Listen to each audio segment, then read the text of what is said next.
আগামী ৩ থেকে ৪ কর্মদিবসের মধ্যে গণভোট আইন উপদেষ্টা পরিষদের সিদ্ধান্ত। শেখ হাসিনাকে ফেরাতে ভারত সরকারকে চিঠি দেয়া হবে আইন উপদেষ্টা।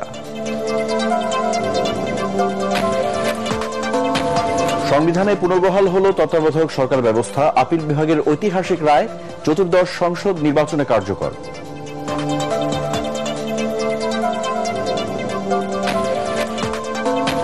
তত্ত্বাবধায়ক সরকার পুনর্বহালের রায়ে দীর্ঘদিনের আন্দোলন সফলতা পেল বিএনপি। গণতন্ত্র ইতিবাচক ধারায় ফিরবে মন্তব্য জামায়াতের, স্বাগত জানালো এনসিপি। অভ্যন্তরীণ ইস্যুতে কারো হস্তক্ষেপ চায় না বাংলাদেশ। দিল্লিতে নিরাপত্তা উপদেষ্টা। সন্ত্রাসবাদ প্রশ্রয় না দেওয়ার অঙ্গীকার।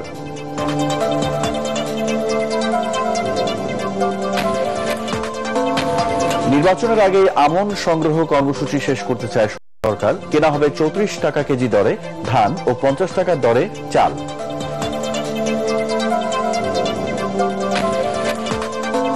এবং গুলির নির্দেশ আমার নয়, দেশের প্রচলিত আইনের, বললেন ডিএমপি কমিশনার। ককটেল মেরে পুলিশের মনোবল ভাঙার চেষ্টা করলে কঠোর ব্যবস্থা।